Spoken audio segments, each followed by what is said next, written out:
Pagkatapos tayong pahirapan ng mga salagubang na to, ay sila naman ang papahirapan natin mamaya sa kawali. Siguradong mapaparami na naman ako ng kain ito mamaya. Kaya kainsan, samahan nyo po kaming magmukbang. Yung mga naglalaway dyan, ano pang hinihintay nyo? Manghuli na rin kayo ng salagubang.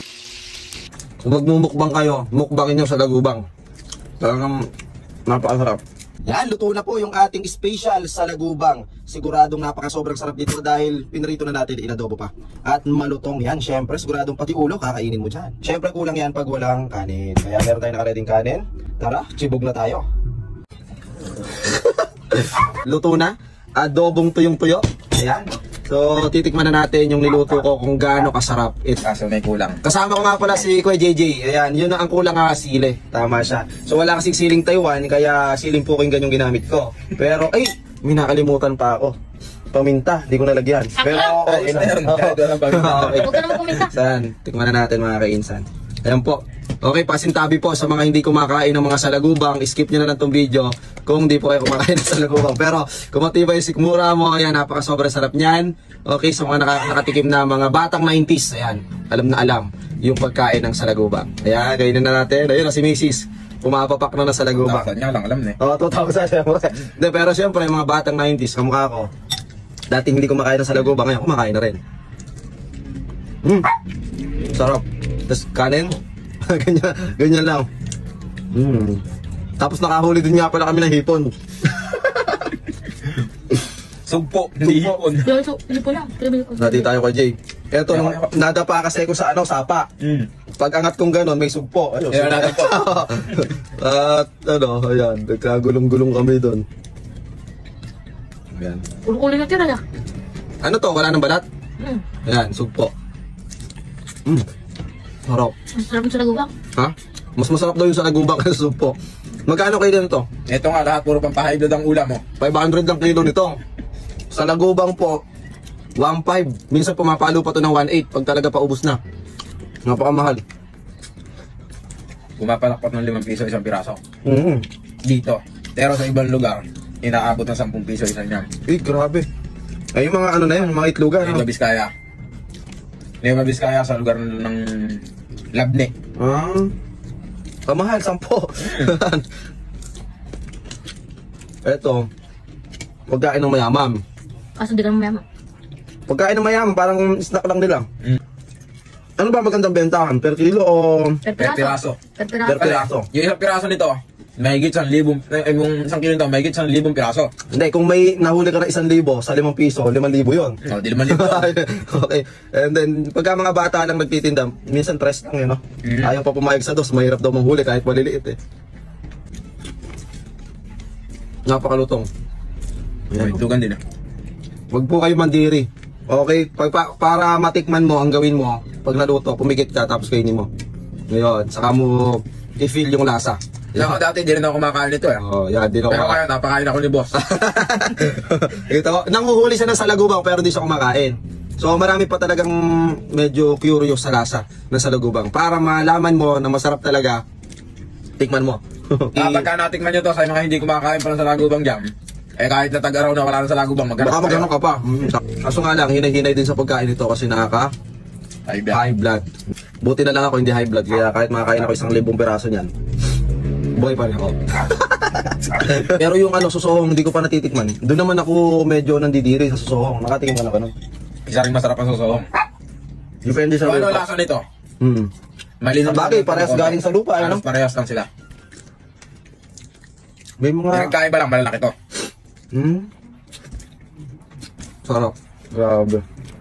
Kung magmumukbang kayo, mukbangin nyo sa salagubang. Talagang napakasarap. Masarap din to pag prito. Ang pagkain, gayahin mo ako para hindi ka putulin mo na lang ulong ganyan.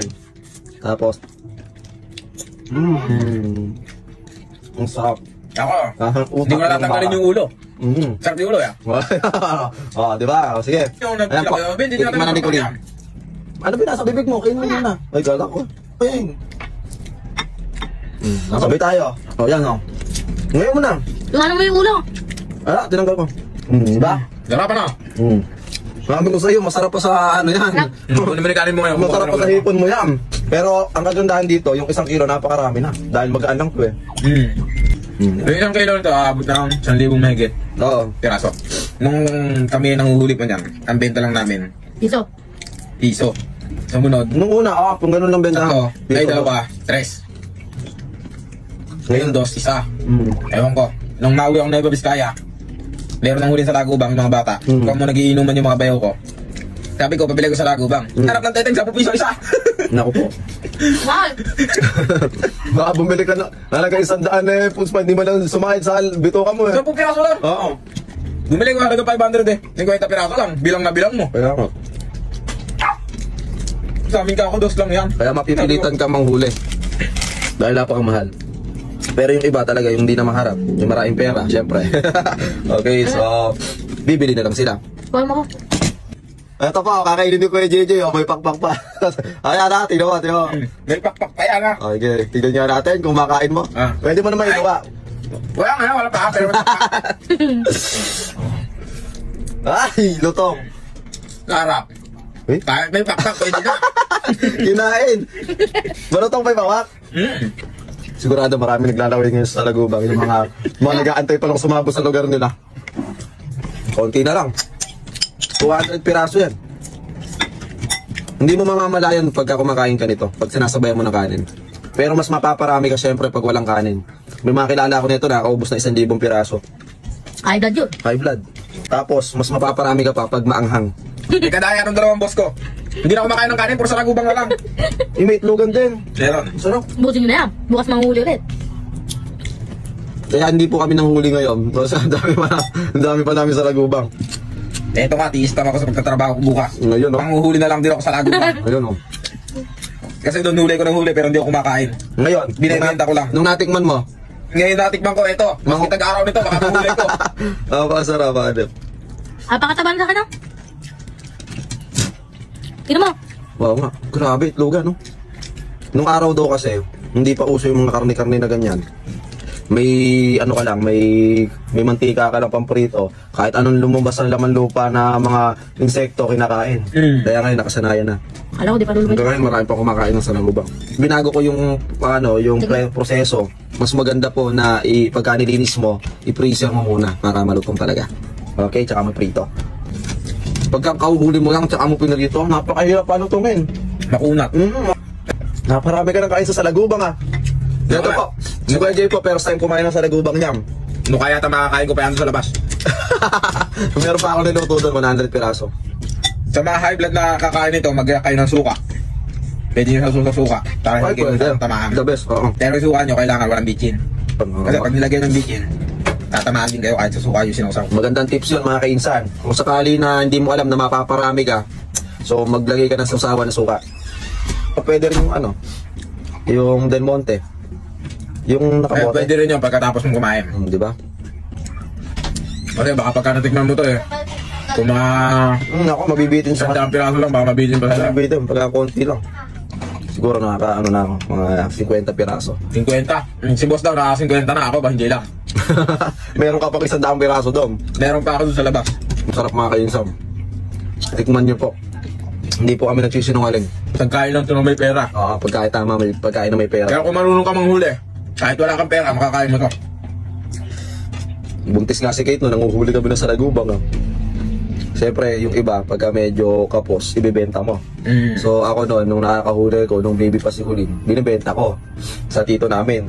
Binibenta ko 2, pero minsan 3 kinukuha. Kaya maaga pala, ado ka na, kompleto ka, may yung panghula, yung fish net. Swalok, Swalok, oo. Effective yung pag mahangin. Kasi mas yamado ka pag may ganun ka. Kaysa sa may pain. Yung iba merong nilalagay na tinutusok na may pain tapos lalapitan lang. Ano ba tawag doon? Mayroon silang lagay na parang bandera na, may mga sili. Ganun. Sili ano. Kulin anak, anong lasa na sa Lagubang? Oh, dito ka. Sabi mo. Masarap po malilamlam. Malinamnam daw. Okay. So yun. Masarap ka malinamnam lalo na yung mga itlogan. So yan, tapos na kami kumain ni Kuya Jay. Napaka sobrang galing mag-welding. Walang kapalya-palya at walang kabutas-butas ang bakal basta siya ang bumira. So yun, maraming salamat sa panonood mga kainsan. Huwag niyo kalimutan mag-like, follow and share. Ingat po kayo palagi. God bless. Bye-bye. Ito, may natira pang paa. Mga kainin mo pa yan. Pakita mo, ilapit mo sa camera. May natira pang paa. Oh, kita mo, galamay na lang yan sa sobrang sarap. Pakainin niya na yung paa. Kuya Jay. Hey, grabe. So yun, sigurado manguhuli ito bukas. Okay, bye-bye.